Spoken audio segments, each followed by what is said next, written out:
자, 이렇게 지지값과 저항값을 그어놓게 되면 우리가 어떤 자리에서 어떤 형태로 우리가 매매를 해야 될지, 그리고 아주 만일 이 자리를 돌파하거나 이탈을 했을 때는 어떤 식으로 대응이 될지가 어느 정도 예상이 되는 거예요. 시나리오가 그려지지 않나요?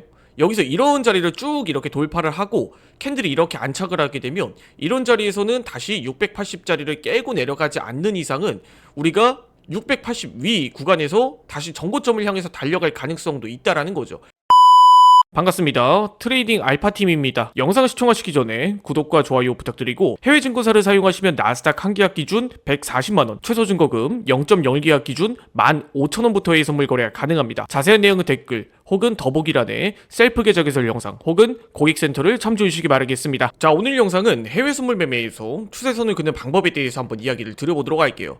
대부분의 투자자분들이 추세선을 긋는 방법에 대해서 많은 어려움을 겪고 계시는 것 같아요. 왜 그러냐면 추세선을 긋는 게 내가 이렇게 추세선을 긋는 게 맞나? 혹은 이렇게 그어서 추세나 지지 저항값을 보는 게 맞는가? 대부분의 투자자분들이 이렇게 생각을 하시는 것 같아요. 그래서 오늘은 초보자들도 추세선을 긋고 실전 매매에서 활용하는 방법에 대해서 한번 이야기를 드려보도록 할 테니까 영상 꼭 끝까지 시청해 주시기 바라겠습니다. 자, 우선 전 이렇게 생각을 해요. 추세선을 여러분들이 그을 때 두려움을 없애라, 이렇게 말씀드리고 싶습니다. 절대적인 추세선이나 지지값, 저항값이라는 건 없어요. 그렇기 때문에 여러분들이 이런 추세선에 대한 기준을 두고 시작하는 게 가장 중요하다고 저는 생각을 합니다. 그래서 오늘은 이 추세선을 긋고 지지 저항값을 긋고 이를 실전 매매에서 활용하는 가장 기초적인 방법에 대해서 이야기를 드려보려고 해요. 자, 우선 현재 차트를 기준으로 한번 살펴보도록 하겠습니다. 우선 메타트레이더에서 이 추세선을 활용하는 방법은 위에 분석 도구 툴을 사용해 주시면 돼요. 자, 우선 위에 수평선을 기준으로 지지와 저항에 대해서 먼저 한번 이야기를 드려보도록 하겠습니다. 자, 우선 제가 지지와 저항값을 긋는 거에 대해서 여러분들이 너무 어렵게 생각하실 필요가 없다라고 말씀을 드렸어요. 다시 한번 말씀드리지만 지지와 저항이라는 건 결국에 심리적인, 내가 중요하게 보는 자리를 기준으로 산정을 하시는 겁니다. 이에 기반한 사실을 기점으로 우리는 매매를 하면 되는 거예요. 자, 우선 여기서 수평선을 활용해서 지지값과 저항값을 먼저 찾아보도록 할게요. 우선 제가 이번 주 내내 차트를 보면서 이상하리라만큼 특정 가격에서 저항이 나타나는 자리를 확인해 볼 수 있었습니다. 그리고 지지가 나왔던 자리도 마찬가지고요. 이번 주 차트를 보면 전체적으로 시장의 상승과 하락이 계속해서 반복되는 패턴으로 흘러갔어요. 이러한 자리에서 이상하리라만큼 특정 가격에서 저항이 나왔던 자리를 확인해 볼 수 있습니다. 요런 자리, 요런 자리, 요런 자리요. 그렇다면 우리가 이런 자리를 일종의 저항값으로 우리가 체크를 하고 여기서 이를 하나의 선으로 쭉 그어보면 이 자리가 일종의 저항값이 되는 거예요. 그리고 이번 주에서 똑같이 두 번의 연속적인 지지가 나왔던 자리, 이 자리를 하나의 선으로 쭉 그어보면 일종의 지지값이 되는 거죠. 그런데 여기서 수평선을 그을 때 대부분 투자자분들이 이런 말씀을 많이 해주세요. 윗꼬리를 기준으로 선을 그어야 되느냐, 혹은 캔들이 안착한 자리를 기준으로 선을 그어야 되냐, 이렇게 여쭤보시는 분들이 있습니다. 이건 여러분들 취향 차이예요. 주가가 여기까지 갔다라는 사실에 집중을 해서 여러분들이 선을 긋는다고 하면 꼬리의 자리까지 선을 그어도 되고, 아니면 가격적인 자리를 지지를 했느냐 안착을 했느냐 이 여부를 중요하게 보신다라고 하시면 캔들이 안착한 자리를 중심으로 여러분들이 선을 그어주시면 됩니다. 저는 가격이 안착하고 돌파하고 이탈했던 자리를 중점으로 생각을 하기 때문에 캔들이 안착한 자리를 중심으로 선을 그어요. 자, 그렇다면 우리가 이런 자리에서 이렇게 매매를 할 수가 있겠죠. 한 번, 두 번, 세 번이나 저항이 나왔던 자리가 있었다라고 하면은 이러한 자리에서는 저항의 신뢰도가 좀 더 높아지는 자리가 되겠죠. 그리고 반대로 한 번, 두 번 연속적으로 지지가 나왔던 자리라고 한다면 우리가 이런 자리에선 지지의 신뢰도가 더 커지게 됩니다. 그렇다면 우리가 매수 방법은 굉장히 간단해요. 저항값에서 매도 포지션을 선정을 하거나 혹은 지지 구간에서 우리가 매수 포지션을 진입하는 방법이 있겠죠. 자, 이렇게 지지값과 저항값을 그어놓게 되면 우리가 어떤 자리에서 어떤 형태로 우리가 매매를 해야 될지, 그리고 아주 만일 이 자리를 돌파하거나 이탈을 했을 때는 어떤 식으로 대응이 될지가 어느 정도 예상이 되는 거예요. 시나리오가 그려지지 않나요? 여기서 이런 자리를 쭉 이렇게 돌파를 하고 캔들이 이렇게 안착을 하게 되면 이런 자리에서는 다시 680자리를 깨고 내려가지 않는 이상은 우리가 680 위 구간에서 다시 정고점을 향해서 달려갈 가능성도 있다라는 거죠.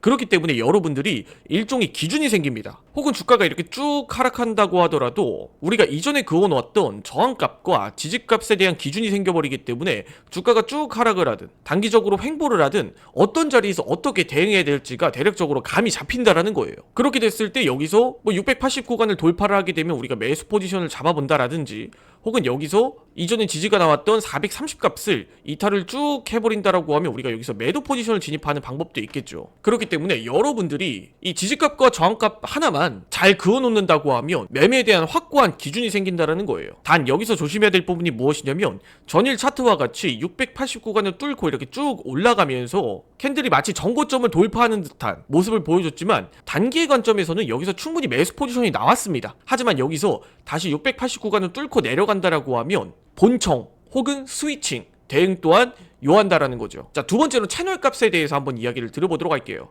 채널값 같은 경우에는 지지와 저항과는 다르게 전반적인 주가의 추세를 살펴보는 방식이에요. 상단의 도구 메뉴에서 이 채널값을 여러분들이 클릭하신 이후에 이 채널값을 이렇게 쭉 그어보면 이렇게 채널값이 나옵니다. 이 채널값을 활용하는 방법은 이 수평선을 사용하는 방법과는 다르게 지지와 저항보다는 일종의 추세를 보는 경향이 강합니다.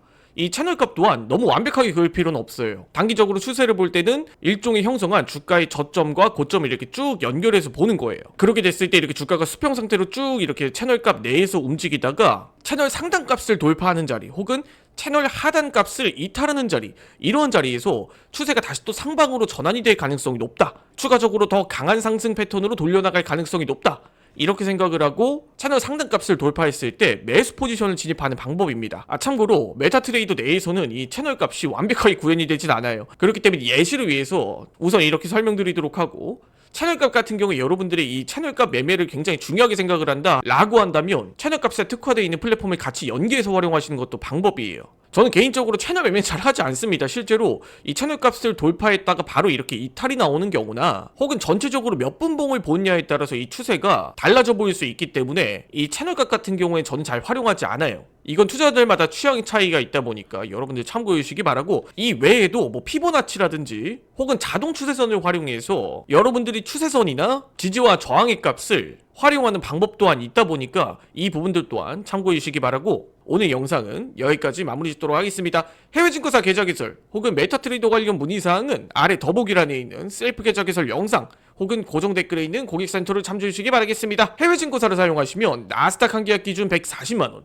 최소증거금 0.01 계약 기준 14,000원부터 해서 물거래가 가능하다 보니까 자세한 내용은 댓글 혹은 더보기란에 있는 셀프 계좌개설 영상과 고객센터를 참조해 주시기 바라겠습니다. 지금까지 트레이딩 알파팀이었습니다. 이 영상을 시청해주셔서 감사드립니다.